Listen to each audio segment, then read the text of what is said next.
Muy bien. La semana pasada, jóvenes, trabajamos un tema, el tema de analogías. El día de hoy, muchachos, vamos a trabajar un tema de comprensión de lectura. Vamos a desarrollar el tema de la extrapolación. El tema de la extrapolación, ya, está contenido en un tema más amplio. A este tema más amplio se le conoce como niveles de Profe, la disculpe, ¿le puedo? comprensión. Sí. Sí, Profe, disculpe. Profe, disculpe. Le puedo quitar 30 segundos, profe. sí, Lo no hay que pasa problema. que, lo que pasa es que hoy día estamos celebrando el cumpleaños de una compañera. Entonces ya le hemos cantado allá sus mañanitas en el intermedio y hemos quedado que al menos ella por 20 segundos o 10 segundos sin esforzarla mucho, nos diga algunas palabritas. Por favor, voy a invitar a la amiga Andrea que nos dé a... Menos mal, yo pensé que me ibas a decir que yo cante, ¿no? Podría ser, profe. A ver, vamos a invitarla, vamos a invitarla a la amiga Andrea que abra su micrófono y solamente algunas palabritas que le salgan de ese corazón, ya que todos tus compañeros te estimamos mucho, sobre todo en este día, y que nos digas algunas palabritas, Andrea, para que la sigas pasando bonita allá en casa. Tutor, aquí no hay ninguna agrega o va a venir luego salón. Ah, perdón. Disculpe, profe, disculpe, había dejado prendida el micrófono y estaba en la otra aula. Siga, profe Moreno, disculpe.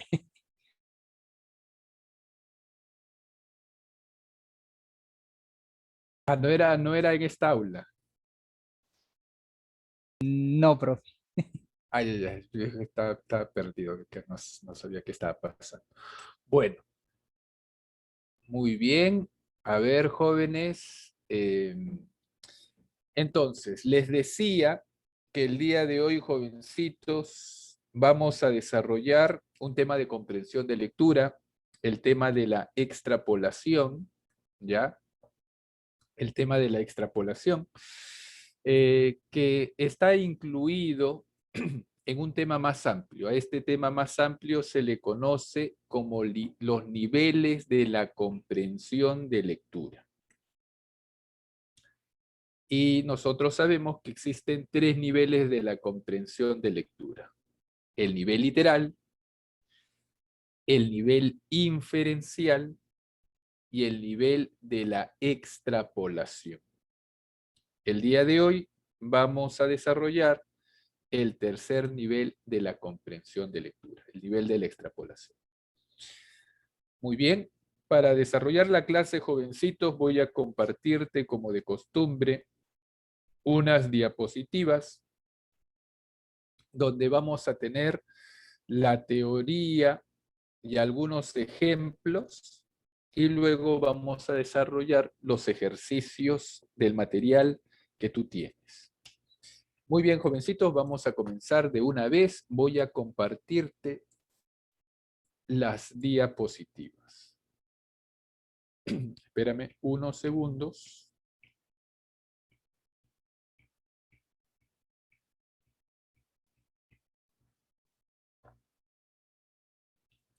Muy bien.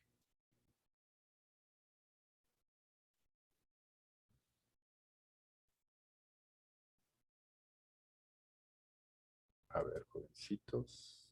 Aquí está.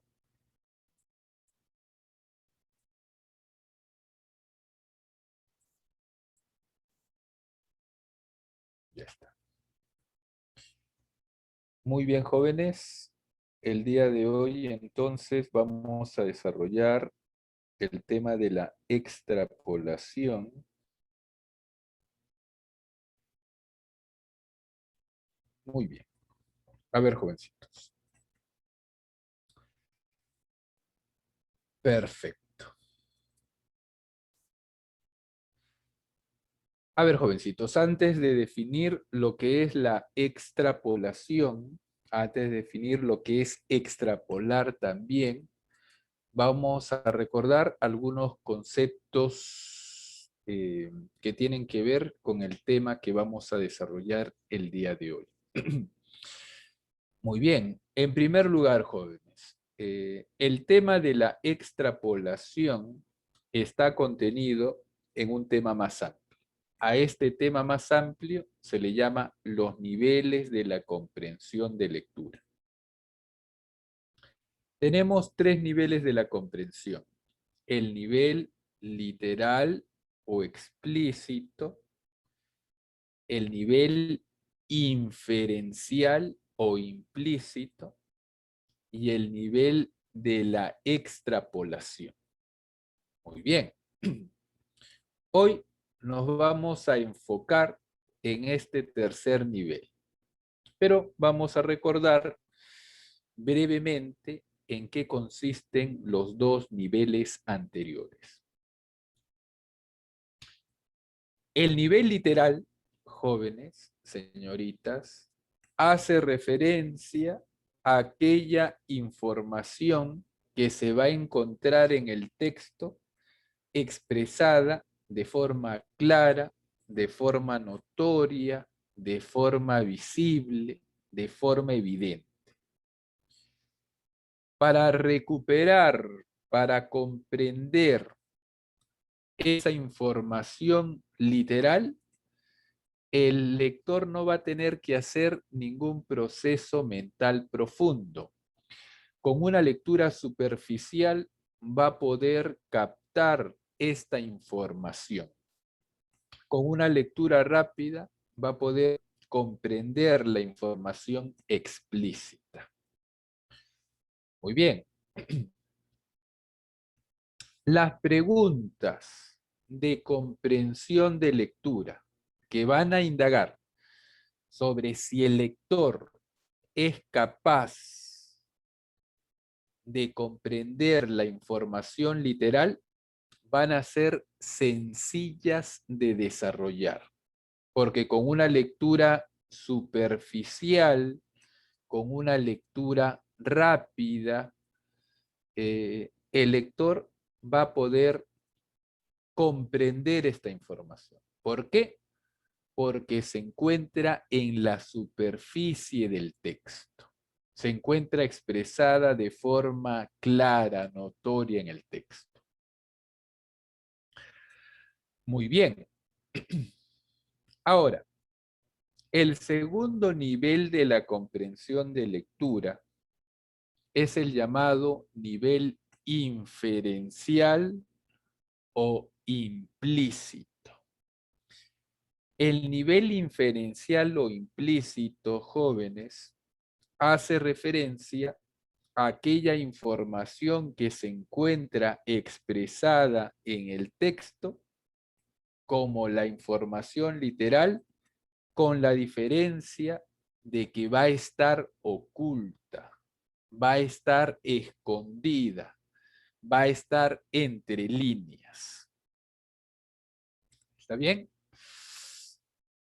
Para que el lector pueda comprender esta información, o dicho de otra manera, para que el lector pueda hacer visible, para que el lector pueda sacar a la luz esta información oculta, va a hacer uso de un proceso mental que se conoce como inferencia. El lector va a tener que inferirlo del texto. ¿Está bien? Muy bien. ¿Qué cosa es una inferencia? ¿A qué llamamos inferencia, jovencitos? Una inferencia es un proceso mental que va a consistir en recuperar la información escondida gracias a la información explícita o evidente. Es decir, gracias a la información literal, el lector va a poder hacer visible la información escondida. Muy bien. Ahora, jovencitos, señoritas. Las preguntas de comprensión de lectura que van a averiguar si el lector es capaz de hacer inferencias del texto, en teoría van a ser más complicadas de desarrollar que las preguntas que van a indagar sobre si el lector es capaz de comprender la información literal. ¿Por qué serían más complicadas de responder estas preguntas? Porque para hacerlo correctamente, el lector va a tener que hacer inferencias. Y hacer inferencias es un proceso mental más complejo, más elaborado, que simplemente captar la información literal o la información explícita. Por esta razón. Muy bien. Ahora, jovencitos, vamos a referirnos al tercer nivel de la comprensión de lectura, al nivel de la extrapolación, el nivel que vamos a desarrollar el día de hoy. En primer lugar, si nosotros buscamos la palabra extrapolar en el diccionario, vamos a encontrar la siguiente definición. Repito, si nosotros buscamos la palabra extrapolar en el diccionario de la Academia, encontramos la siguiente definición. Extrapolar es aplicar a un ámbito determinado conclusiones obtenidas en otro ámbito. Eso es extrapolar. Emplear las conclusiones de un ámbito determinado en otro ámbito. Un ejemplo para que me entiendas esta idea es la siguiente. Jovencito, señorita. Imagínate que tú estás en la universidad, ¿no? Ya has ingresado, estás estudiando la carrera de historia y haces un trabajo monográfico en tu carrera, es un trabajo muy bueno, ¿no? Pasa el tiempo y un estudiante de lingüística de otra carrera encuentra tu trabajo monográfico. Le parece valioso también y utiliza las conclusiones de tu trabajo y los aplica a su especialidad, a la especialidad de la lingüística. Lo que ha hecho este estudiante es una extrapolación. Ha utilizado las conclusiones de una especialidad en otra especialidad. A ese proceso mental, ya, a esa actividad intelectual, se le llama extrapolación. ¿Está bien, jovencitos? Muy bien. Hemos visto entonces qué significa extrapolar, qué es extrapolación en un sentido amplio, en un sentido general. Ahora vamos a explicar qué cosa es el nivel de la extrapolación. El tercer nivel de la comprensión de lectura. Muy bien. A ver, jovencitos. Escúchame lo siguiente. El nivel de la extrapolación hace referencia al nivel más profundo de la comprensión de lectura. El nivel de la extrapolación es el nivel más profundo de la comprensión de lectura. El lector ya ha entendido el texto en los niveles anteriores. Es decir, ha comprendido la información literal, ha hecho las inferencias adecuadas, ha comprendido también las informaciones ocultas, Y lo que hace en este nivel es utilizar esa información del texto de una forma creativa. Puede utilizar el contenido del texto y hacer proyecciones con él. Puede utilizar el contenido del texto y hacer predicciones a partir de este contenido. Puede utilizar el contenido del texto y utilizarlo en una circunstancia totalmente diferente. Muy bien. Te voy a decir un ejemplo de cuando tú has entendido un texto en el nivel de la extrapolación. Yo te aseguro que tú más de una vez has hecho esta forma de comprender los textos. O mejor dicho, has comprendido los textos en este nivel. Es algo recurrente, es algo habitual. Escúchame lo siguiente. Imagínate que estás leyendo una novela, ya estás leyendo, por ejemplo, Crónica de una muerte anunciada de García Márquez. Estás leyendo esta novela, ¿no? Estás leyendo la novela porque quieres distraerte, ¿no? Quieres recrearte. Disculpa. Y de pronto tú encuentras en esta novela, en un párrafo, una información que tú necesitabas para resolver un problema práctico de tu vida diaria. Lees la novela y te encuentras con este párrafo y dices, esta información yo necesito para resolver este problema. Y tú lo utilizas de esa manera.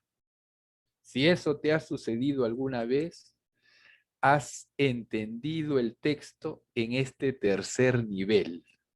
Has hecho una extrapolación. Porque estás utilizando el contenido del texto y lo estás aplicando a una realidad totalmente diferente. Estás utilizando el contenido del texto y lo estás aplicando a una realidad extratextual o metatextual, es decir, más allá del texto, más allá de la realidad del texto. A esa actividad mental se le llama extrapolación. Has hecho una extrapolación. Claro, García Márquez no escribió esta novela para que tú lo utilices de esa manera, pero tú lo estás haciendo. Estás haciendo extrapolaciones. Muy bien. Muy bien, jovencitos. A ver, continuamos.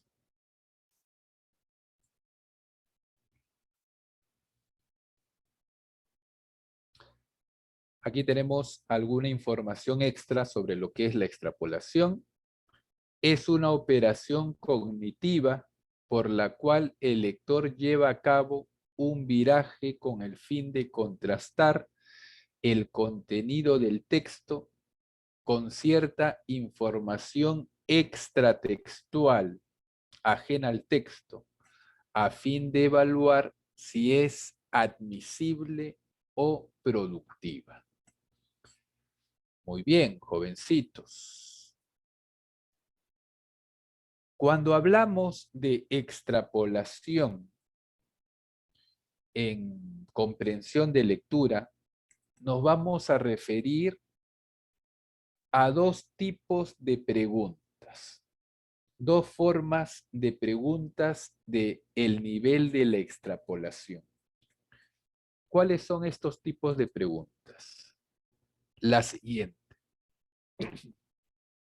La llamada extrapolación cognitiva y la llamada extrapolación referencial. La extrapolación cognitiva, por un lado, y la extrapolación referencial, por otro lado. Muy bien, estos tipos de preguntas van a evaluar si el estudiante, si el lector es capaz de hacer extrapolaciones a partir del texto. Muy bien, y son preguntas fáciles de desarrollar, no son complicadas. Es importante identificar a las preguntas de extrapolación, ¿no? Para saber responder adecuadamente. Jovencitos, ¿en qué consisten las preguntas de extrapolación cognitiva? Aquí lo tenemos. Las preguntas de extrapolación cognitiva van a consistir en cambiar radicalmente el contenido del texto para obtener una conclusión de ese cambio. Repito, en las preguntas de extrapolación cognitiva se van a cambiar radicalmente las ideas del texto con la intención de obtener una conclusión de ese cambio. ¿Está bien? Muy bien. Yo te voy a decir a continuación un ejemplo sencillo de un texto, ¿ya? Que hace referencia a un organismo internacional y luego vamos a hacer una pregunta de extrapolación típica. Bien, espérame un segundito para decirte el texto.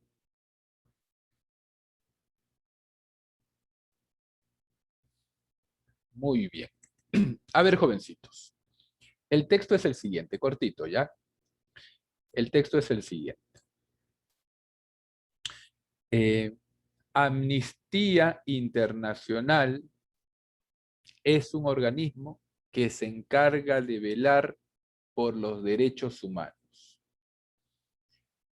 Amnistía Internacional emitirá informes negativos incluso si el país que viola los derechos humanos es poderoso.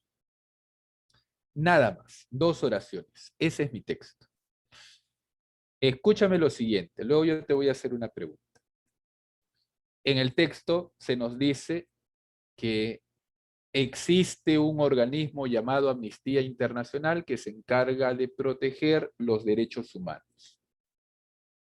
Si un país viola los derechos humanos de sus ciudadanos, entonces Amnistía Internacional va a emitir un informe negativo contra ese país. Y lo va a hacer incluso si el país que viola estos derechos humanos es un país poderoso. Muy bien, ese es el texto. Ahora, fíjate, jovencito, señorita, fíjate en la pregunta de extrapolación cognitiva. Si yo te digo, si Amnistía Internacional se sometiera a los países poderosos, entonces, esta es una pregunta típica de extrapolación cognitiva.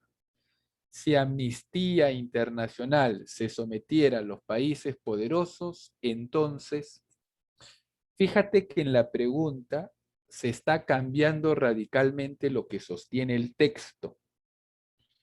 En el texto nos dice que Amnistía Internacional no se somete a ningún país. En la pregunta de extrapolación cognitiva hay un cambio radical del contenido. ¿Con qué intención? Con la intención de obtener una conclusión de ese cambio. Si tenemos la pregunta, si Amnistía Internacional se sometiera a los países poderosos, entonces la respuesta podría ser, por ejemplo, no emitiría informes negativos sobre los Estados Unidos. ¿Por qué porque Estados Unidos es un país poderoso y si este país cometiera crímenes en contra de la humanidad y Amnistía Internacional se somete a los países poderosos, entonces no haría ningún informe negativo sobre este país. Muy bien. Entonces, jovencitos, en las preguntas de extrapolación cognitiva hay un cambio radical en el contenido con la intención de obtener una conclusión de ese cambio. En eso consisten las preguntas de extrapolación cognitiva. Aquí en la diapositiva vamos a ver otro ejemplo. ¿Me vas a ayudar? Dice lo siguiente.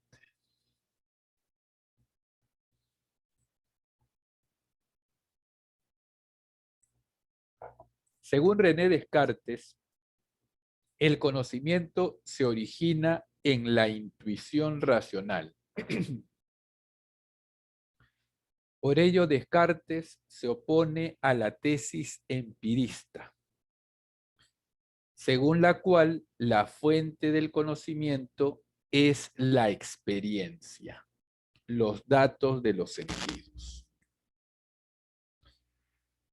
Muy bien, jovencitos, en el texto se nos dice que Descartes creía que el conocimiento se origina en la intuición racional. Por esa razón, Descartes se oponía a la tesis de los empíricos, de los empiristas.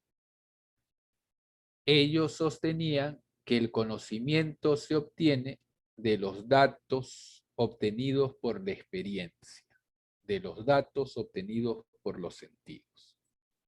Muy bien, aquí tenemos un texto cortito, 2 oraciones, y fíjate en la pregunta de extrapolación cognitiva. Va a cambiar radicalmente el contenido del texto. Si Descartes hubiese sostenido que la ciencia se origina en la observación, habría sido calificado de...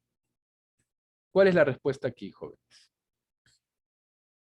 Racionalista, metafísico, empirista, intuicionista o probo. Probo es honesto. ¿Cuál es la respuesta, jovencitos? Ponlo aquí en el chat.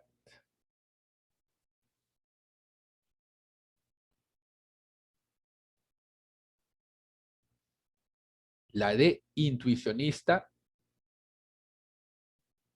No, no es intuicionista, ¿no?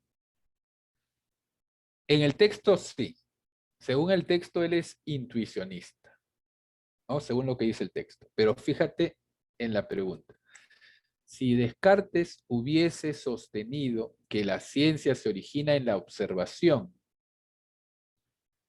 habría sido calificado de muy bien, Alison. La respuesta es empirista. Empirista. Perfecto. Muy bien, jovencitos. Perfecto. Claro, jovencitos. Más bien en el texto se nos dice que Descartes se opone a la tesis empirista, los cuales, a la tesis empirista que sostenía que el conocimiento se origina en la experiencia, en los datos de los sentidos. Entonces, si Descartes hubiese sostenido que la ciencia se origina en la observación, es decir, en los datos obtenidos por los sentidos, entonces sería calificado de empirista. Muy bien, la C sería la respuesta. Fíjate que la pregunta cambia radicalmente el contenido del texto con la intención de obtener una conclusión de ese cambio. Muy bien.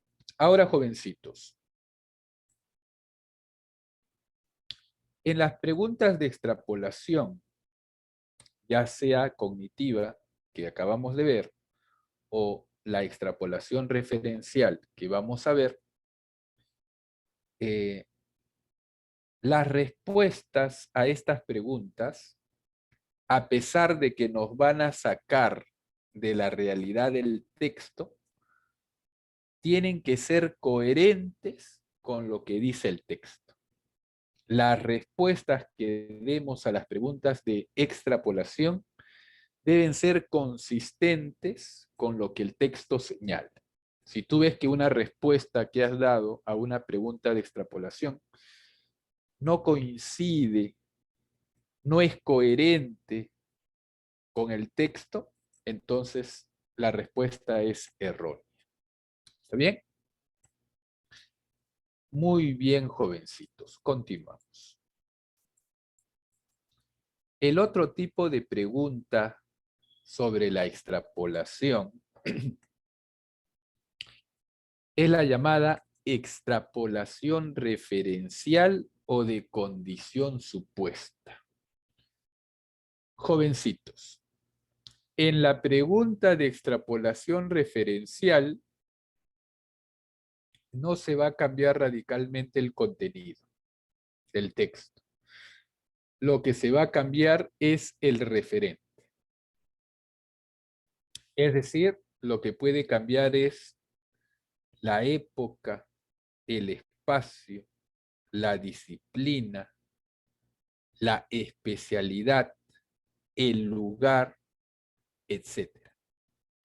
En la pregunta no se va a cambiar el contenido, como en las preguntas de extrapolación cognitiva, sino va a cambiar el referente. ¿Con qué intención se hace esta pregunta? Para obtener una conclusión de ese cambio. Muy bien. A ver, un ejemplo sencillo. Tú me vas a ayudar, vas a poner aquí la respuesta en el chat. A ver, te voy a decir un texto. Platón era crítico de la democracia. Él creía que por culpa de la democracia había muerto su maestro Sócrates. Y además consideraba que la democracia era inestable, como una veleta. Bien, ese es el texto, cortito. En el texto se nos dice que Platón era un detractor del sistema democrático de su época, porque consideraba que por culpa de ella había muerto Sócrates, su maestro, y pensaba además que la democracia era un sistema cambiante, inestable como una veleta. Muy bien, jovencitos. Ahora, fíjate en la pregunta de extrapolación cognitiva. Tú me vas a ayudar con la respuesta. Si Platón viviera en nuestra época, entonces, si Platón viviera en nuestra época, fíjate aquí, lo que cambia no es el contenido del texto, lo que cambia es el referente. En este caso, lo que ha cambiado es la época. No te está preguntando lo que piensa Platón en su época, sino quiere la pregunta que te proyectes hacia el futuro del texto, ¿no? Y te des cuenta cuál sería la actitud de Platón si viviera en el siglo XXI. ¿Cuál sería la respuesta? Si Platón viviera en nuestra época, A, sería detractor de Sócrates. B, sería seguidor de la globalización. C, sería crítico de la democracia. Repito, A, sería detractor de Sócrates. B, sería seguidor de la globalización. Y C, sería crítico de la democracia. Ramos me dice la C, sería crítico de la democracia. ¿Concuerdan con su compañero o compañera?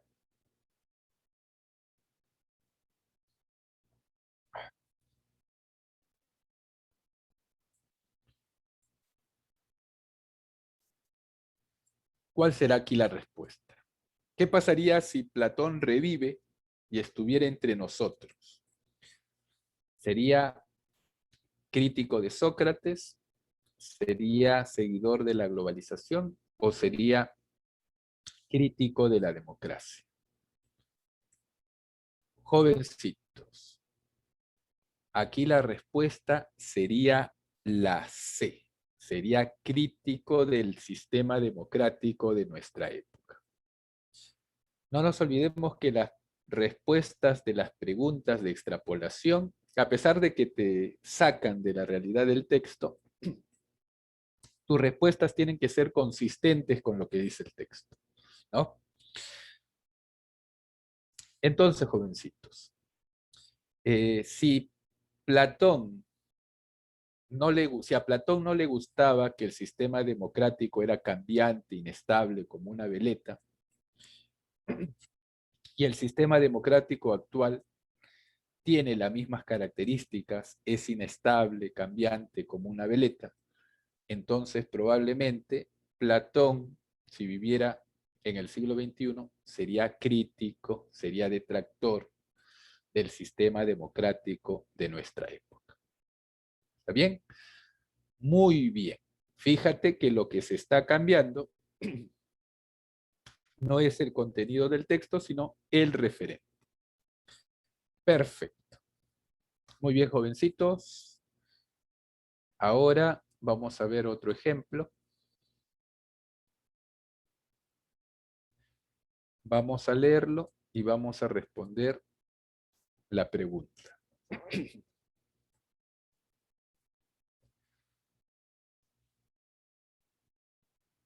Dice lo siguiente. Julio Ramón Ribeiro comenta en sus memorias tituladas La tentación del fracaso, cómo a finales de la década del 50 llegó a París otro peruano a trabajar con él para la misma empresa periodística. Y al poco tiempo de conocerse, tratarse e incluso compartir vivienda durante un tiempo, le enseñó un manuscrito de una novela que acababa de terminar. Ribeiro la leyó y anotó en su diario que era una de las novelas más originales, más frescas e interesantes que había leído en los últimos tiempos. Solo después de estos datos revela el nombre del joven escritor y el de su obra. Se trata de Vargas Llosa y La ciudad y los perros. Bien. A la vuelta de los años y en un acto de justicia, el mismo Vargas Llosa considera a Ribeiro como el mejor cuentista peruano y uno de los mejores de todos los tiempos en nuestra lengua, a pesar de su lugar discreto dentro del boom. Lustig, por su parte, está absolutamente convencido de que para los próximos años Ribeiro compartirá cómodamente con Vargas Llosa el pedestal de la fama, gracias a una verdadera difusión de su obra.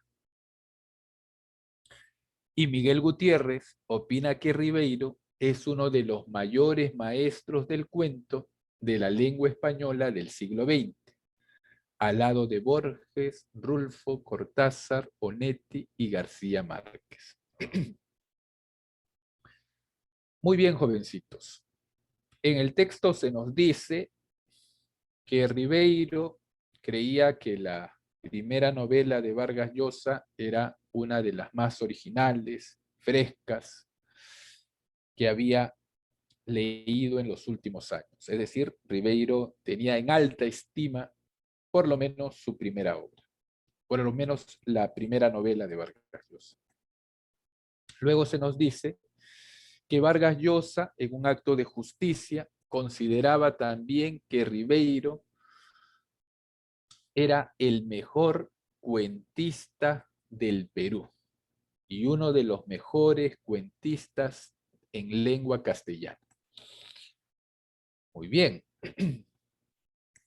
Se nos dice también en el texto que Ribeiro tenía un lugar discreto dentro del boom latinoamericano.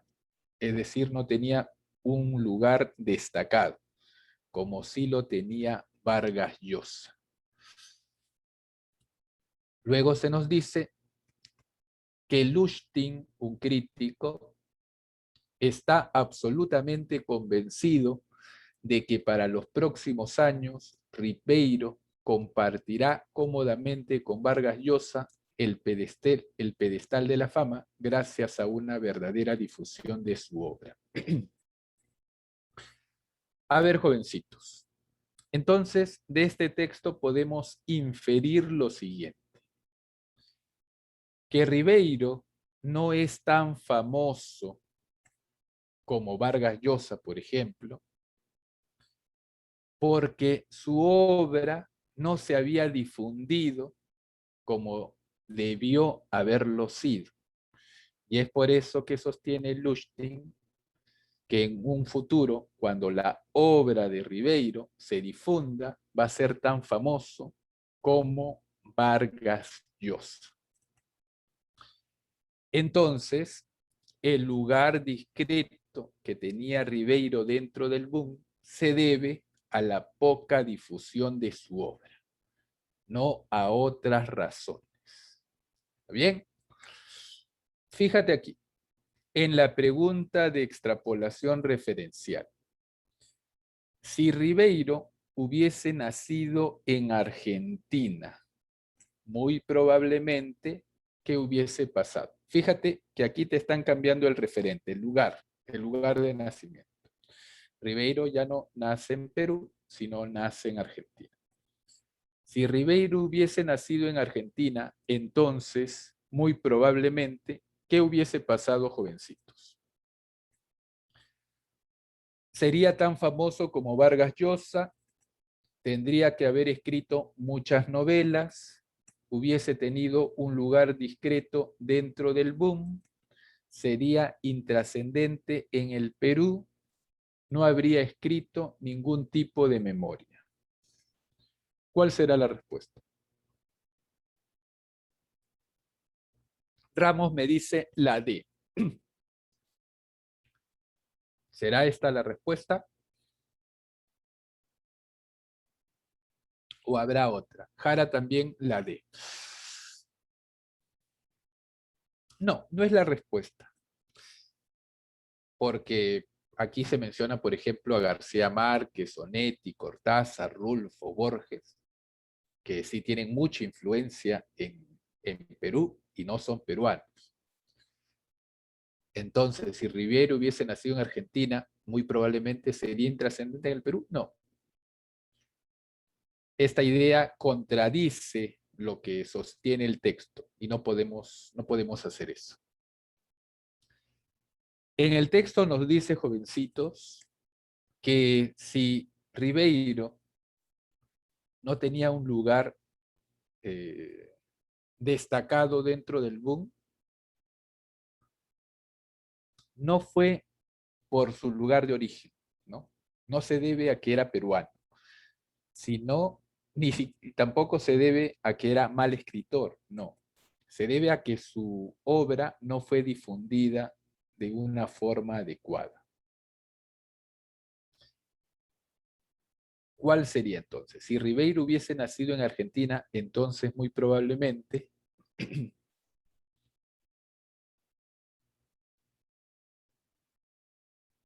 ¿no habría escrito ningún tipo de memoria? No. ¿Cuál será? ¿Sería tan famoso como Vargas Llosa? No, es que la fama no depende de su lugar de origen, ¿no? Eso es lo que nos dice el texto.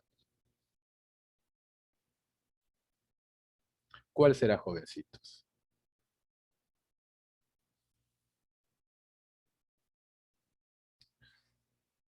Muy bien, Arián. La respuesta sería la C. Hubiese tenido un lugar discreto dentro del boom. Claro, porque el lugar discreto que tenía dentro del boom Ribeiro no se debía a su nacionalidad, no se debía a su calidad literaria, se debía a otros factores. Entonces, si Ribeiro hubiese sido argentino o español o mexicano, su lugar en el boom hubiese sido discreto también, porque para tener un lugar destacado depende de otros motivos, de otras razones. Aquí la respuesta es la C. Muy bien, jovencitos, muy bien, señoritas. A ver, jovencitos, algunos otros datos. Las preguntas de extrapolación cognitiva, o mejor dicho, las preguntas de extrapolación en general, en San Marcos, ¿ya? Van a tener esta forma, como hemos visto en los ejemplos. Van a estar presentadas de esta forma condicionada. Si Platón viviese en nuestra época, ¿no? Si Amnistía Internacional se sometiera, si Ribeiro hubiese nacido, de esta forma se va a presentar con un sí condicional. Si tú te fijas en los exámenes de San Marcos, jóvenes, señoritas, generalmente, ¿no? No siempre, generalmente,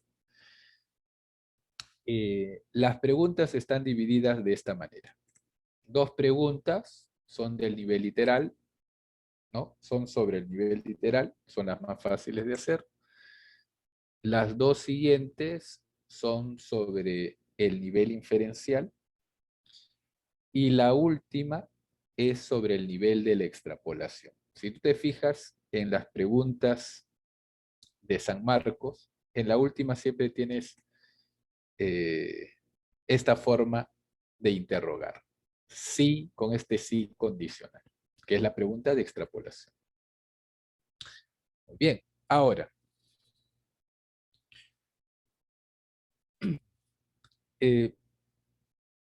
hemos dicho que para responder las preguntas que hacen referencia al nivel literal son sencillas de desarrollar. Las preguntas que hacen referencia al nivel inferencial son, en comparación con las preguntas sobre el nivel literal, un poco más complicadas de desarrollar. Las preguntas de extrapolación, en teoría, serían más complicadas de desarrollar que las preguntas que tratan sobre el nivel literal y sobre el nivel inferencial. En teoría, ¿no? Porque esto es relativo, pues, muchachos. Jovencitos, si una persona, si un lector, si una persona en general tiene el hábito de lectura, ¿no? Si una persona tiene el hábito de lectura, va a entender el texto en estos 3 niveles en un solo proceso. Es decir, va a entender la información literal, va a hacer las inferencias oportunas, va a hacer extrapolaciones en un solo proceso, casi sin darse cuenta. ¿Por qué? Porque tiene la práctica, el entrenamiento diario, tiene el hábito de la lectura. ¿Qué sucede si una persona no tiene el hábito de la lectura? ¿Qué sucede cuando una persona lee por obligación? Pues esta persona va a entender solamente la información literal. La información más superficial del texto. Si este lector va a querer entender el texto más profundamente, va a tener que leer 2, 3, 4, 5 o más veces, y ni así va a poder comprender todas las sutilezas que contiene el texto. ¿Cómo solucionamos este problema, esta dificultad? No hay otro camino, jovencitos, que tener el hábito de la lectura, ¿no? Los profesores, pues, te podemos dar todas las herramientas para que tú puedas entender los textos, pero si tú no tienes el hábito, va a ser difícil, por no decir imposible, de que puedas comprender completamente el texto. Así que, jovencitos, recomendación. Si todavía no tienes ese hábito, yo te recomiendo, para comenzar, que leas media hora al día de un libro cuyo tema te interese. El libro debe interesarte para que tú no dejes de leer, ¿no? La idea es que tú te formes un hábito. O sea, cómprate un libro cuyo tema es de tu interés, y entonces cuando terminas de leer ese libro, te consigues otro del mismo tema, de un tema de tu interés. De esa forma te vas a hacer un hábito, vas a entrenar a tu cerebro, y cuando tengas que leer pues textos que no te llaman la atención, o cuando tengas que leer por obligación, ¿no? En la universidad, en el trabajo, etcétera, como estás entrenado, vas a poder comprender adecuadamente lo que lees, incluso si no te gusta lo que estás leyendo. ¿Está bien? Muy bien, jovencitos. Ahora sí, vamos a continuar con el ejercicio siguiente. Muy bien. A ver, voy a leerte este texto.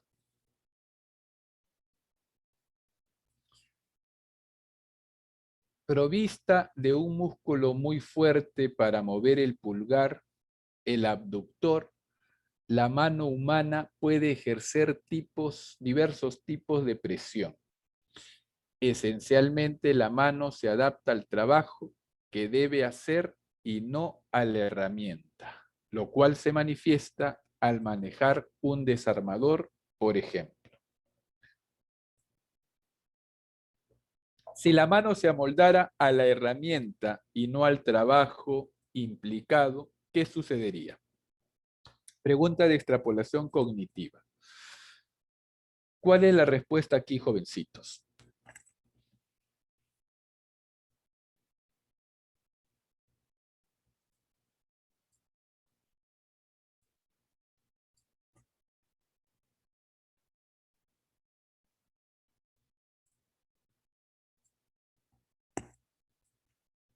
¿Cuál sería la respuesta?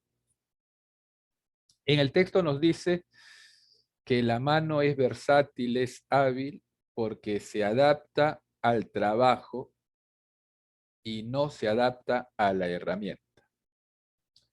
Aquí en la pregunta de extrapolación cognitiva nos dice, si la mano se amoldara a la herramienta y no al trabajo, ¿qué sucedería?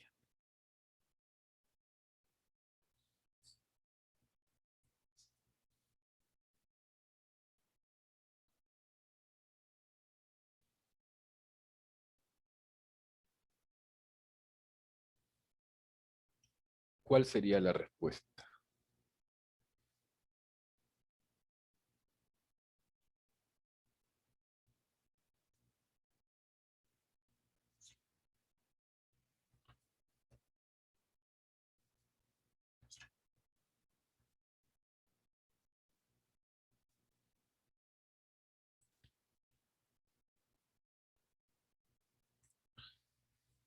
¿Cuál sería, jovencitos? El abductor dejaría de ser un músculo muy fuerte El pulgar mostraría una infinitud de movimientos, afectaría gravemente a todos sus músculos. El manejo de un desarmador no sería versátil, no sería hábil.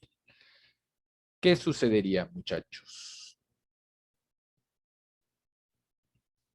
¿Cuál será aquí la respuesta? Claro, en el texto nos dice, ¿no? La mano es hábil porque se amolda al trabajo y no a la herramienta. Entonces, si la mano se amoldara a la herramienta y no al trabajo, entonces la mano no sería tan hábil, ¿no? La respuesta, ¿cuál sería? La respuesta sería aquí la de el manejo de un desarmador no sería versátil. No habría mucha habilidad en el manejo de un desarmador. La D sería la respuesta. Muy bien, jovencitos. A ver aquí. A ver aquí, jovencitos, dice lo siguiente. Después de los atentados del 11 de septiembre, las medidas de seguridad se están incrementando. En este contexto, a las tradicionales huellas dactilares podemos sumar ahora el reconocimiento rutinario por el iris. Con el Iris Access 3000 de LG Electronics, se identifica con toda fiabilidad a la persona examinando su iris.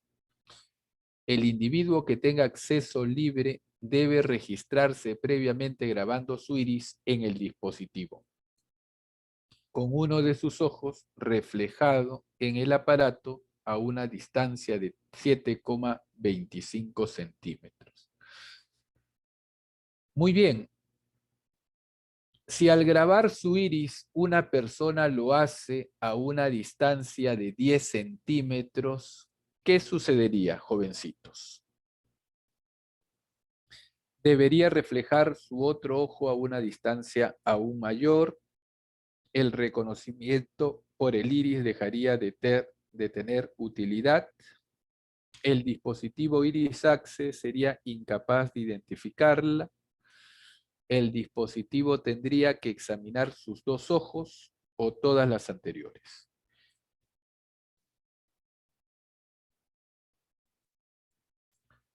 ¿Cuál sería aquí la respuesta?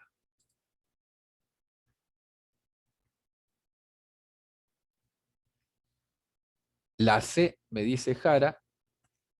¿Están de acuerdo con su compañero?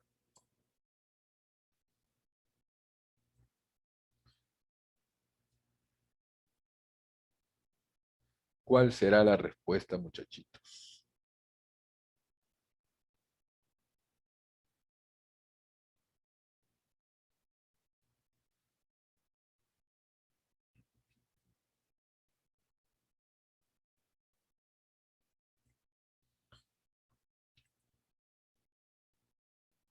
Aquí la respuesta, muchachitos, es la C. Muy bien, claro. Dice acá, el individuo que tenga acceso libre para registrarse previamente grabando su iris con uno de sus ojos reflejado en el aparato a una distancia de 7,25 centímetros. Si al grabar su iris una persona lo hace a una distancia mayor, ¿qué sucedería? El dispositivo Iris Access sería incapaz de identificarla. Muy bien, Jara. A ver, ahora voy a compartirte el material correspondiente para desarrollarlo.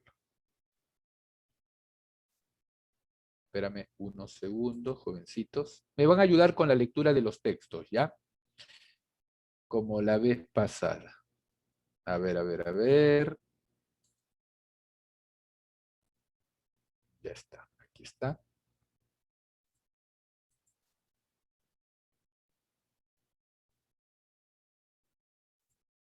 Muy bien. Un momentito.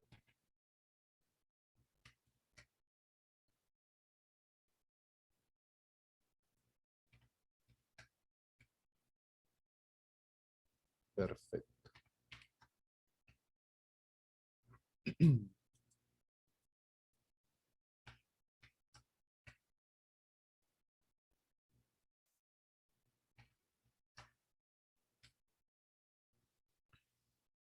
A ver, jovencitos. Aquí está. Voy a compartirte el material.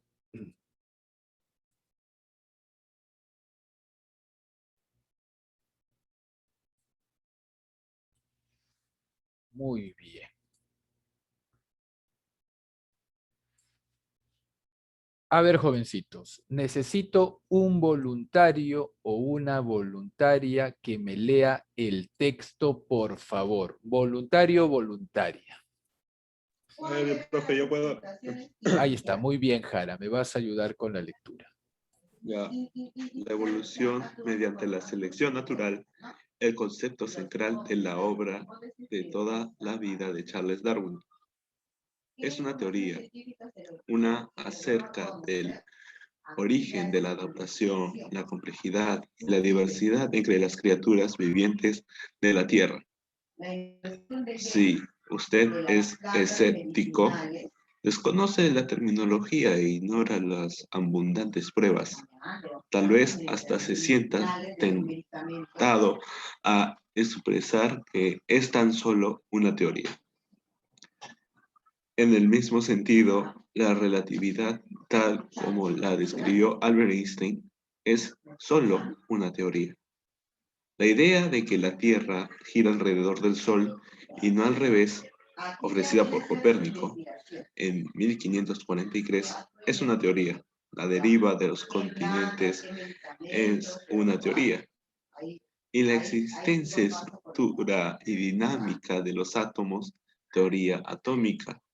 Incluso la electricidad es una construcción teórica que involucra electrones, diminutas unidades de materia cargada que nadie ha visto nunca. Cada una de esas teorías representa una explicación que ha sido confirmada hasta cierto punto por medio de la observación y los experimentos y que reconocidos expertos la aceptan como un hecho. A eso se refieren los científicos cuando hablan de una teoría, no a una especulación fantasiosa y poco confiable, sino a una afirmación explicativa que se ajusta a las pruebas.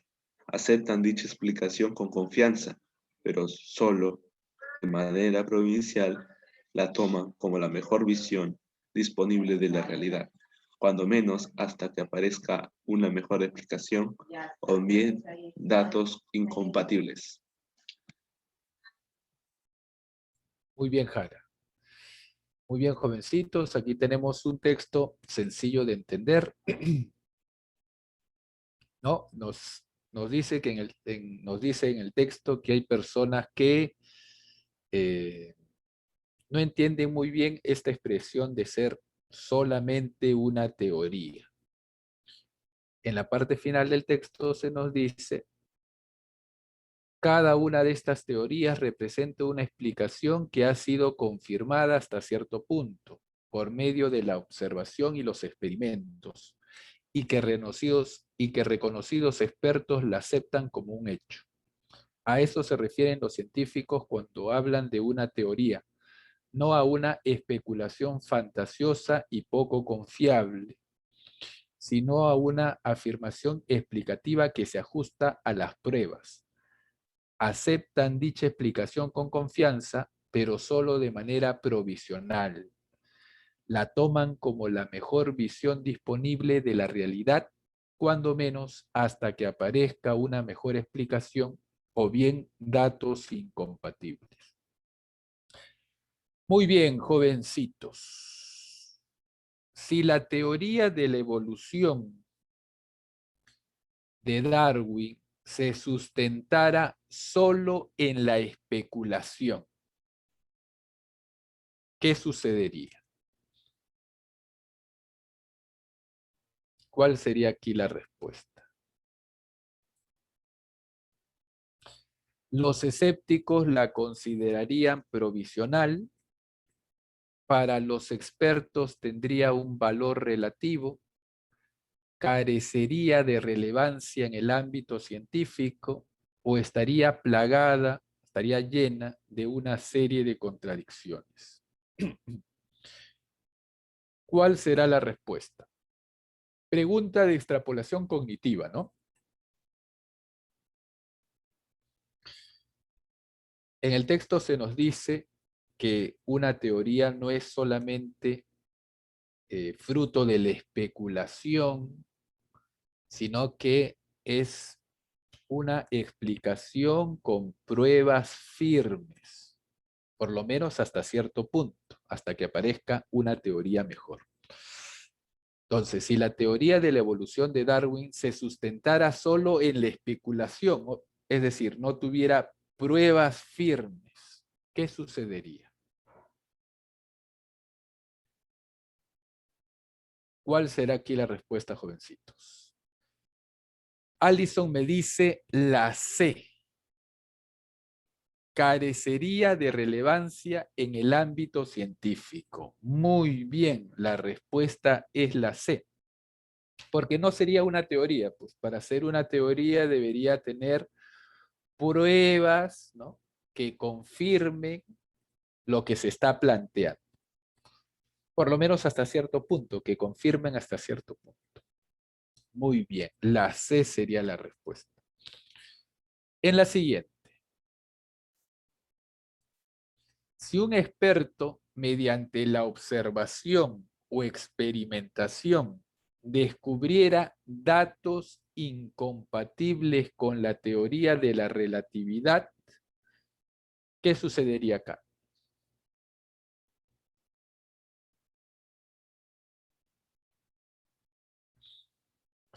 Se corroboraría el carácter falible de toda teoría, o sea, que toda teoría puede fallar. La actitud escéptica de los ignorantes tendría asidero. La actitud escéptica de los ignorantes tendría razón. Dicho experto llegaría a formular una ley inconcusa. Se objetaría la plausibilidad de las teorías científicas. Aquí, ¿cuál será la respuesta?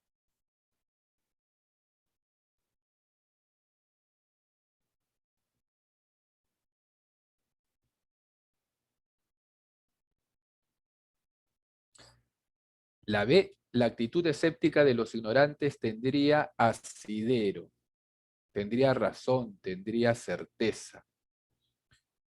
No, no es la B aquí la respuesta.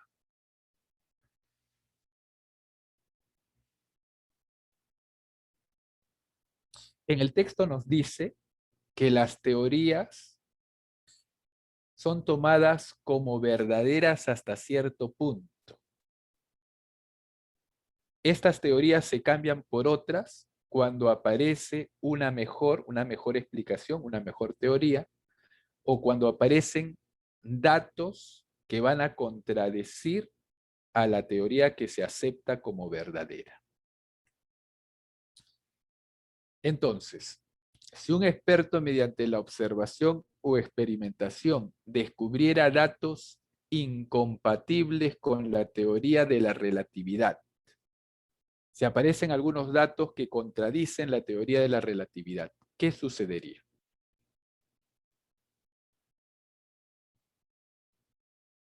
¿Cuál será aquí la respuesta? Jara me dice la A.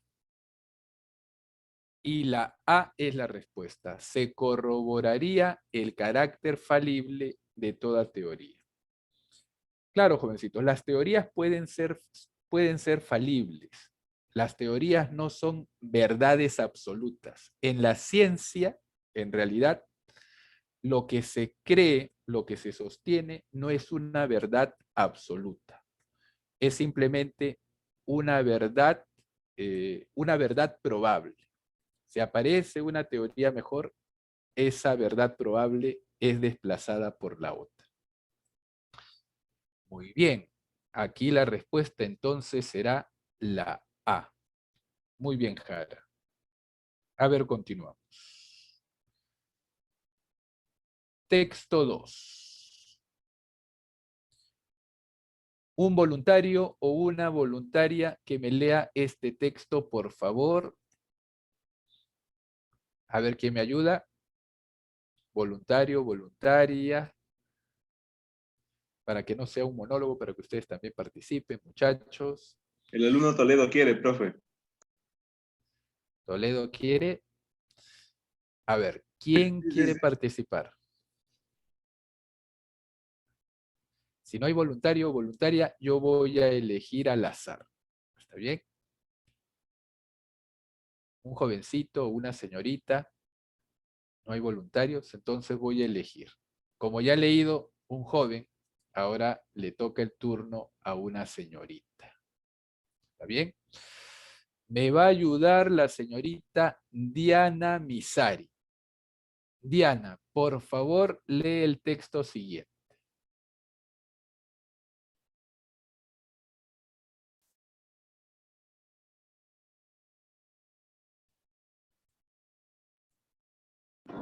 Un momento, profesor. Te espero.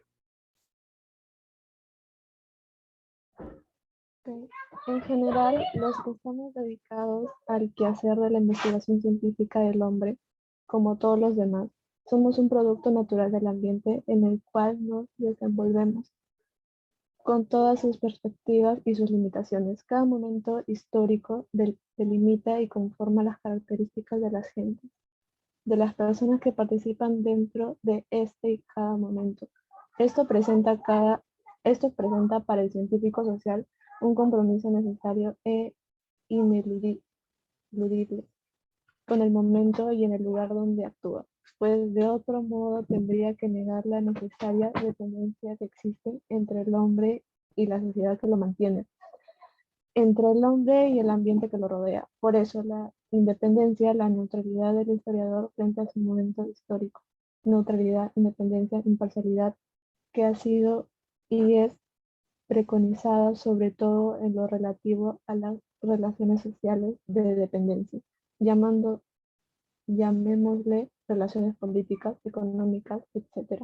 Generalmente presenta, si no oculta, una intención de acomodo oportunista o una flagrante posición conservadora. Gracias.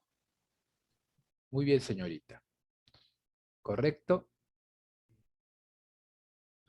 En el texto se nos dice que la sociedad donde ha crecido, donde ha vivido una persona, determina su forma de ser, su comportamiento, ¿no? Nos dice aquí que cada momento histórico delimita y conforma las características de las gentes, de las personas que participan dentro de este y de cada momento. Esto representa para el científico social un compromiso necesario e ineludible con el momento y el lugar donde actúa, pues de otro modo tendría que negar la necesaria dependencia que existe entre el hombre y la sociedad que lo mantiene. Muy bien. Jovencitos, pregunta 3. Dice aquí, si un docente de una zona socialmente marginal asumiera un compromiso similar al del científico social, probablemente, ¿qué sucedería? ¿Cuál sería aquí la respuesta?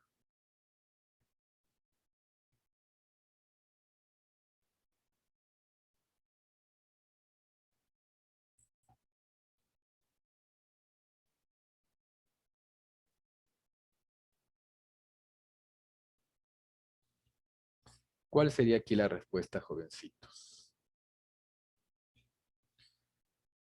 El texto nos dice que un científico social no se puede aislar del medio donde vive, ¿no? Eso influye en su forma de actuar, en su forma de trabajar, en su forma de ejercer como científico social. Entonces, si esa misma actitud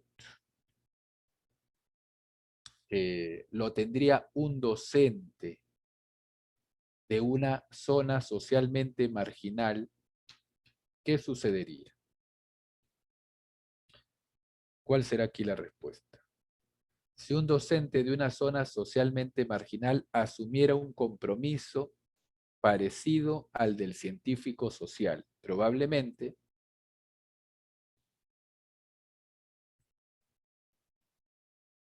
¿cuál será aquí la respuesta?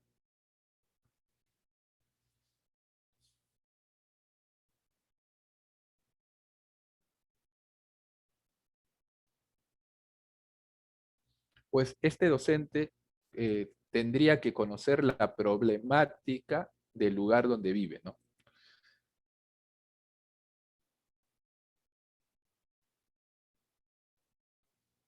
Jara me dice la B. Muy bien, estaría plenamente comprometido con la problemática de sus alumnos. Claro, esta persona, este profesor, que vive en una zona socialmente marginal, estaría comprometido de alguna manera con solucionar algunos de los problemas que tengan sus alumnos, que viven en la misma zona que él.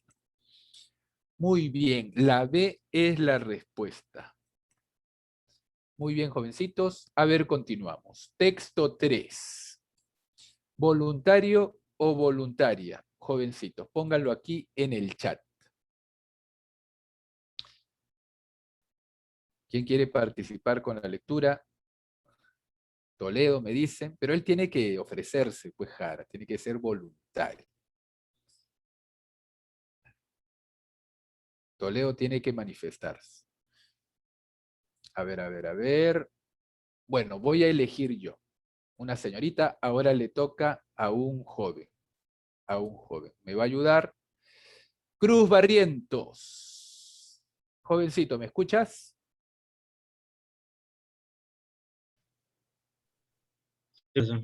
Ahí está. Por favor, lee el texto. La ciencia moderna no partió de la nada. De hecho, su primer paso fue deshacerse del legado de la antigua Grecia. Galileo cuestionó la dinámica de Aristóteles del mismo modo que Copérnico. 100 años antes había construido una teoría heliocéntrica desafiando a la astronomía de Ptolomeo.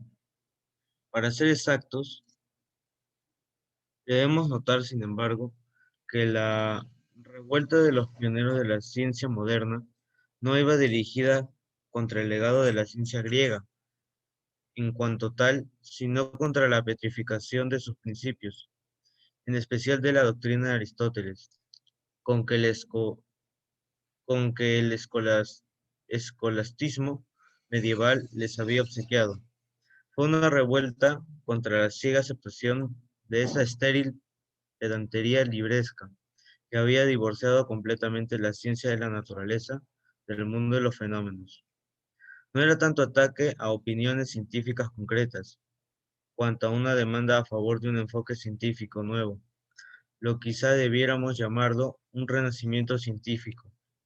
En vista de que la aproximación original de la ciencia griega antigua a los problemas naturales era instructiva y estaba viva, muy al contrario que el exangüe escolastismo. Ese es el punto de contacto entre la ciencia griega y el moderno renacimiento científico, y es desde ese punto de partida desde que él podríamos considerar herederos de la antigua Grecia. Muy bien, joven. A ver, jovencitos. Si el escolasticismo medieval, así como la ciencia griega antigua, hubiera establecido una estrecha relación entre la ciencia y los fenómenos naturales, ¿cuál sería aquí la respuesta? Pregunta de extrapolación cognitiva, ¿no? En el texto se nos dice que el escolasticismo medieval rompió el vínculo que existía entre la ciencia y los fenómenos naturales. Pregunta de extrapolación cognitiva, entonces. ¿Cuál será la respuesta?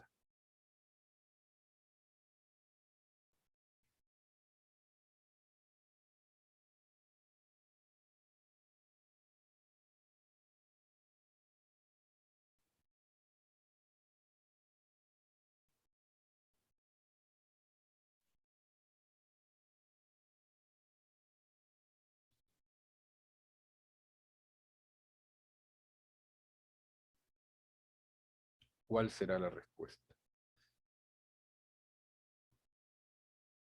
¿Cuál será aquí la respuesta, jovencitos?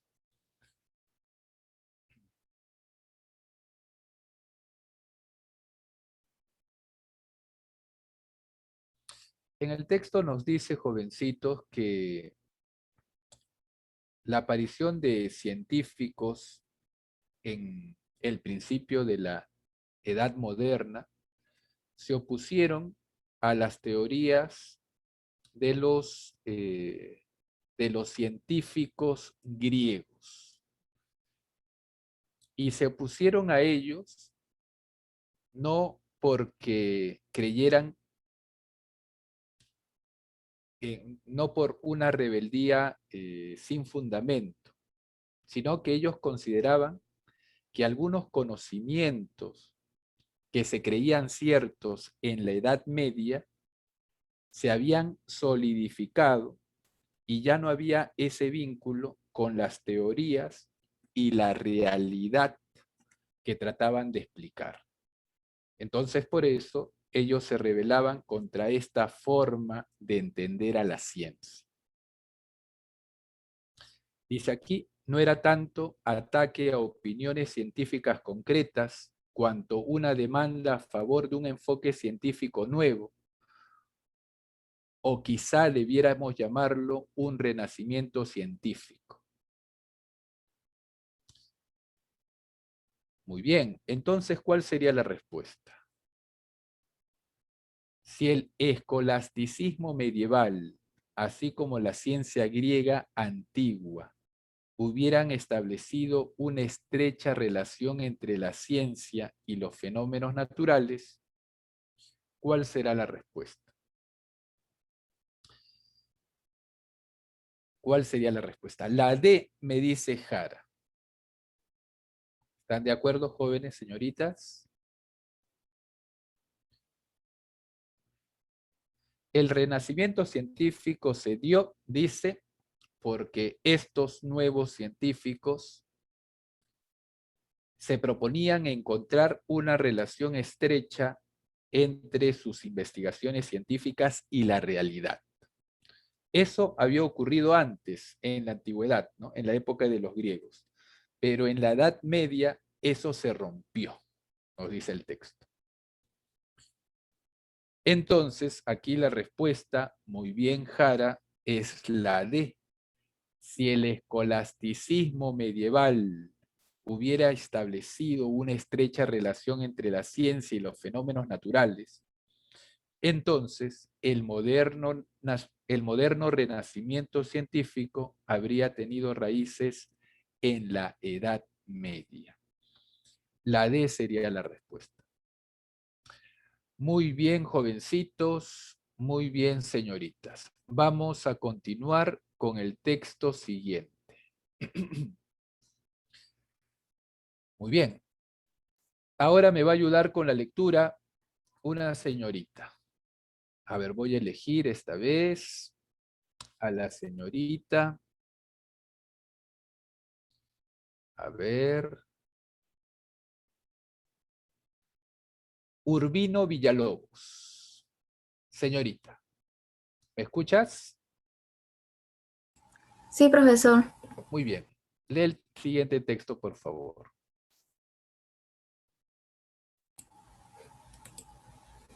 Caja de Pandora es una expresión que se utiliza para advertir que una situación o circunstancia, aunque tenga un aspecto aparentemente promisorio, puede ser causa de grandes males.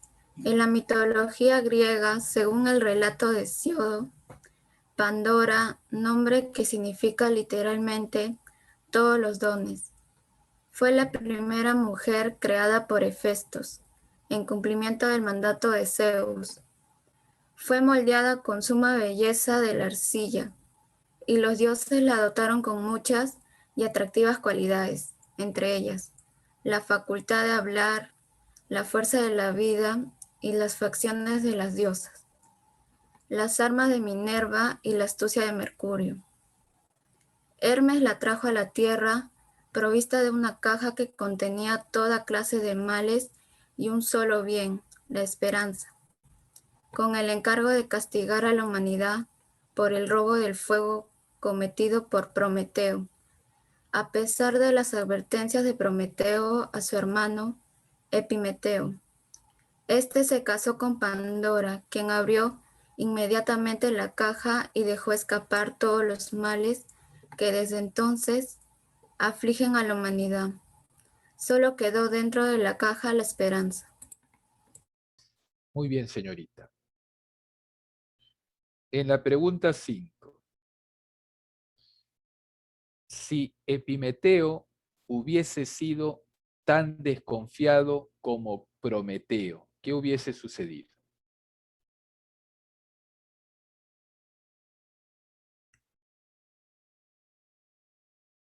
Extrapolación cognitiva también, ¿no?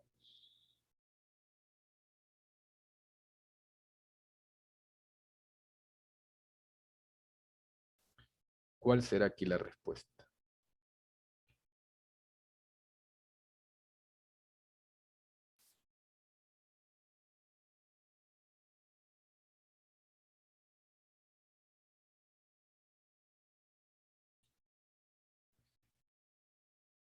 ¿Cuál es la respuesta? La B, me dice Ramos. Torreblanca también.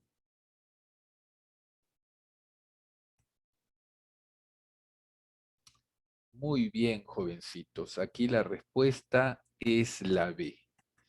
No habría aceptado a Pandora como esposa. Muy bien, la B de barco. B de barco, jovencitos. Muy bien, a ver, continuamos.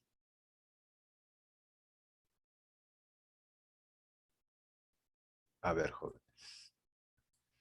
Ahora me va a ayudar Borges Guaringa. Borges, ¿me escuchas? Sí, profesor. Muy bien. Lee, por favor, el texto siguiente. Una de las notas más saltantes de la llamada psicología criolla es la viveza.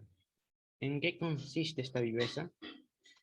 Es una mixtión, en principio, de falta de escrupulosidad y cinismo. Por eso es en la política donde se aprecia mejor el atributo. En síntesis, consiste en flexibilidad amodal con que un hombre deja su bandería y se alinea en la contraria y en el provecho material que saca. Aunque defraude a sus antiguos camaradas, Abelardo Gamada retrató el diputado Fiambre, provinciano que llega al legislador como testaferro de los feudatarios de su región, y Francisco Vegas Seminario ha dividido el personaje modernizándolo en la persona del honorable Ponciano. Pero el dueño de la viveza criolla que actúa en la vida pública no es precisamente esta especie de chusco advenedizo, sino el que venga de donde viene mediante la maniobra, la intriga, la adulación, la complicidad, el silencio o la elocuencia, se halla como un porfiado, tentempié, siempre triunfante. Muy bien, jovencito. Aquí está hablándose sobre la viveza. Nos dice que es una característica que aparece en los políticos, por ejemplo. Por eso es en la política donde se aprecia mejor el atributo. Muy bien. Si alguien defendiera que la política debe regirse por la picardía y por el axioma de que el fin justifica los medios. ¿Cuál será aquí la respuesta? Condenaría con acritud toda estratificación social, se burlaría de todos los mestizos advenedizos, sería un acervo crítico de las mixtiones en la vida, se adscribiría a la actitud de la psicología criolla. ¿Cuál es aquí la respuesta? Torreblanca me dice la D.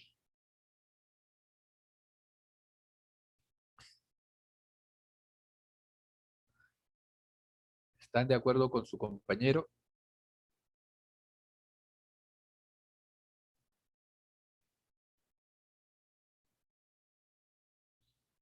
La D. Muy bien. Si alguien propugnara que la política debe regirse por la picardía y por el axioma de que el fin justifica los medios, estaría de acuerdo con que los políticos practiquen la viveza, ¿no? Con que los políticos sean corruptos. Entonces, se adscribiría a la actitud de la psicología criolla.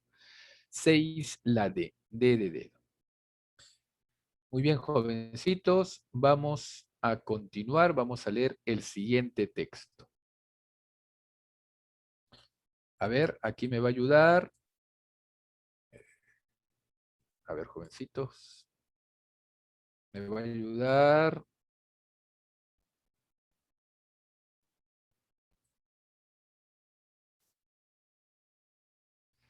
La señorita Luz Velarde. ¿Me escuchas, Luz? Sí, profesor. Muy bien, ayúdame con la lectura, por favor. En la actualidad existen 3 países productores de etanol: Brasil, Estados Unidos y Colombia. Estados Unidos, a diferencia de Brasil y Colombia, produce el etanol a partir del maíz. Esto ha traído grandes consecuencias negativas como el alza de los precios de los alimentos derivados del maíz. Según Noam Chomsky, el alza de precios amenaza al producto principal de la comida de los trabajadores mexicanos y los pobres. Forma parte de lo que nosotros podríamos llamar el efecto etanol, una consecuencia de la estampida de Estados Unidos hacia el etanol basado en el maíz como un sustituto energético del petróleo, cuyas más importantes fuentes, por supuesto, están en regiones que desafían con más ahínco el orden internacional. Brasil y Estados Unidos son hoy en día los principales productores de etanol. Ambos países han consolidado una alianza por medio del cual buscan convertirse en potencias a nivel global. Esta alianza trajo consigo un aumento exponencial en la producción en Brasil, país que antes solo producía para su consumo interno. Este aumento productivo implica un impacto ambiental y social terrible, ya que supone la destrucción de la Amazonía y la ruina de millones de campesinos. Serán arrebatados los campos forestales para las grandes extensiones de tierra que requiere la producción de etanol. Y esto a su vez producirá una liberación de grandes cantidades de carbono del suelo. Según un informe de la ONU citado por el autor Edmundo Fallanas, las prisas por producir ingentes cantidades de energía de maíz, la caña de azúcar, la soya o la palma acelerarán la deforestación mundial, provocarán hambrunas, expulsarán a los pequeños agricultores de sus tierras y harán más pobres las regiones del planeta que ya lo son. Los países y las grandes empresas que producen etanol hacen un esfuerzo para difundir una buena imagen de biocombustibles, argumentando que un recurso renovable. Sin embargo, Entre el 2007 y 2008 se han publicado estudios sobre su impacto ambiental que ha hecho insostenible esa imagen. Ahora resultan inocultables los problemas que acarrean la explotación y producción masiva del etanol. Investigaciones realizadas anteriormente tuvieron el problema de no tomar en cuenta el impacto ambiental del modelo de producción, la sobreutilización de recursos naturales como la tierra y el agua y su incapacidad para combatir el cambio climático. Estudios realizados en el 2008 por el Instituto de Investigaciones Tropicales eh, constatan que el etanol producido a partir de la caña de azúcar y de la soya causa más daños al medio ambiente que los combustibles fósiles. La divulgación de estos estudios demuestra el cambio de tono en el debate internacional con respecto a si es o no beneficiosa la producción del etanol para frenar el cambio climático. Muy bien, señorita. Aquí en el texto se está hablando sobre el etanol, ¿no? Se nos dice que el etanol, aquí en la parte final, producido a partir de la caña de azúcar y de la soya, causa más daños al medio ambiente que los combustibles fósiles. Muy bien, entre otras cosas. A ver, jovencitos. En la pregunta 7, el tema central que se desarrolla en el texto, ¿cuál sería?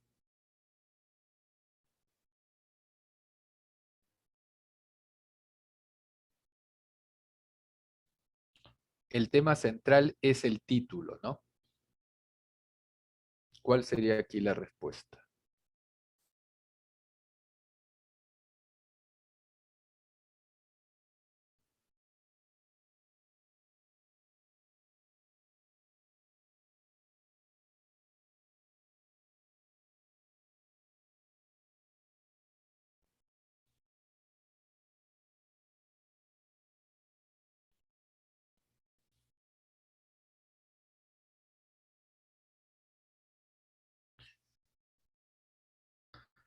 ¿Cuál será, jovencitos, señoritas?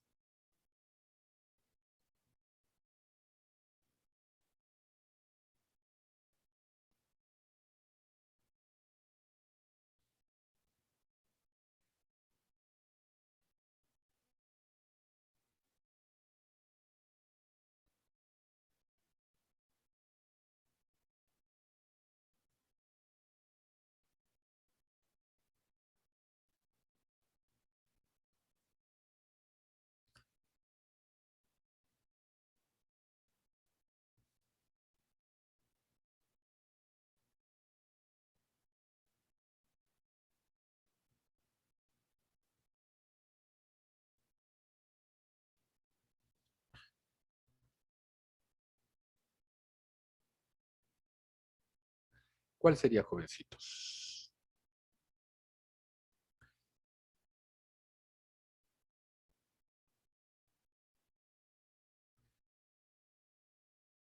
Aquí la respuesta sería, en la 7, la D de dedo. La producción del etanol como combustible y sus implicancias sociales y ecológicas. Es altamente contaminante, nos dice el texto, y en Estados Unidos, por ejemplo, la producción de etanol genera pobreza, ¿no? Genera pobreza en la clase social más baja.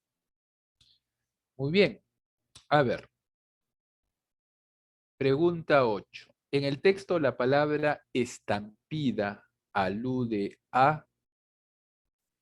¿A qué alude estampida? Vamos a buscar esta palabra aquí. Lo tengo resaltado. Dice, una consecuencia de la estampida de los Estados Unidos hacia el etanol basado en el maíz. Muy bien.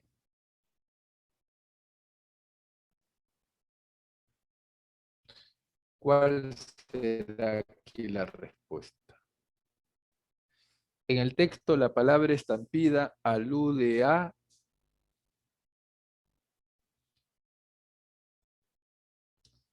¿Cuál será la respuesta, muchachos?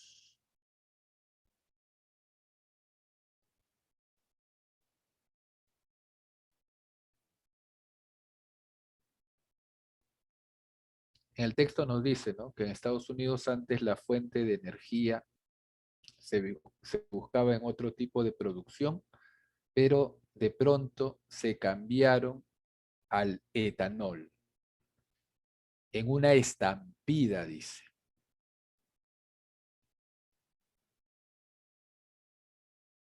O sea, el cambio fue muy brusco, ¿no? Muy intempestivo.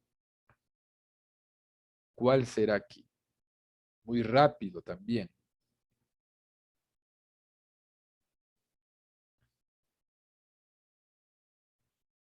En el texto la palabra estampida alude a la B. Cambio radical de fuente de energía. Cambio radical de fuente de energía. B de barco. Muy bien. En la siguiente, en la 9. De la cita de Noam Chomsky se deduce que. ¿Cuál será la respuesta?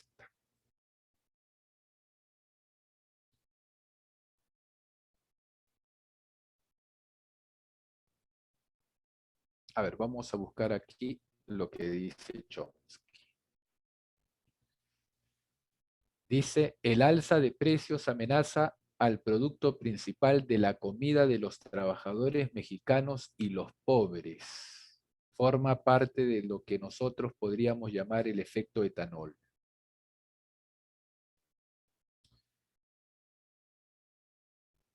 Muy bien. De la cita de Noam Chomsky se deduce que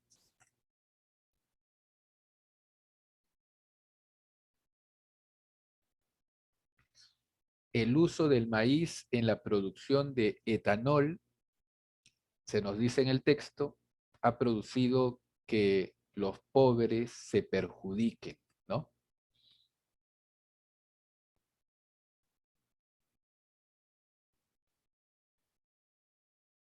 ¿Cuál será aquí la respuesta?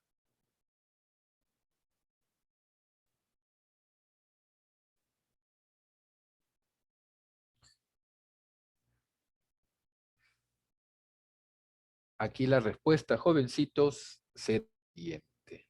De la cita de Noam Chomsky se deduce que el maíz es un componente esencial de la dieta de los campesinos. Muy bien. A de avión.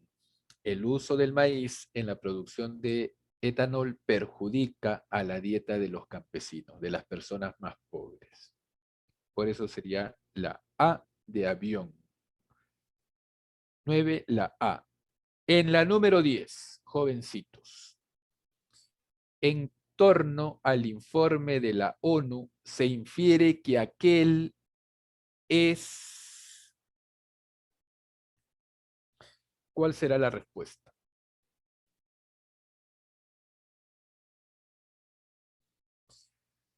En torno al informe de la ONU, se infiere que el informe es...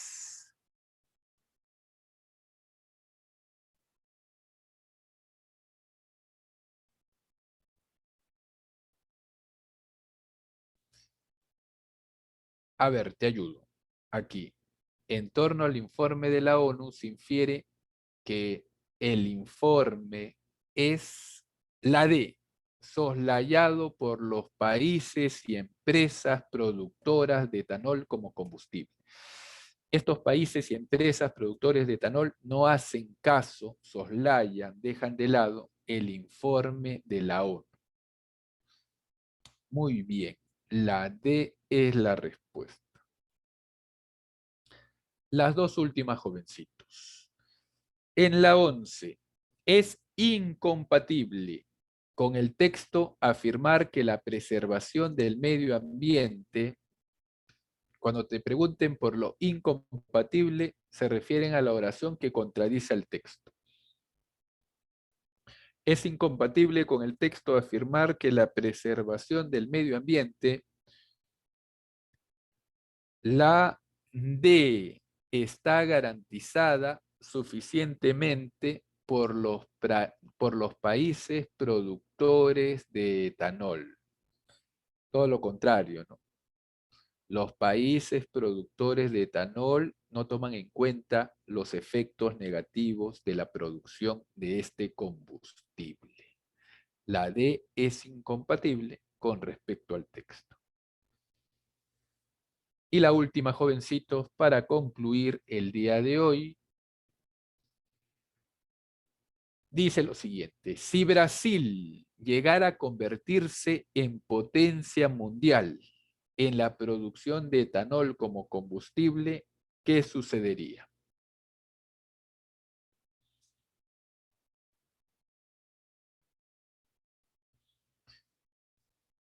Aquí la respuesta, jovencitos, es la A. Causaría un grave daño al medio ambiente de la Amazonía. 12A de avión. A de avión. Muy bien, jovencitos. El día de hoy hemos desarrollado el tema de la extrapolación, un tema de comprensión de lectura. Ha sido un gusto trabajar con ustedes, chicos, señoritas. Nos vemos la semana que viene.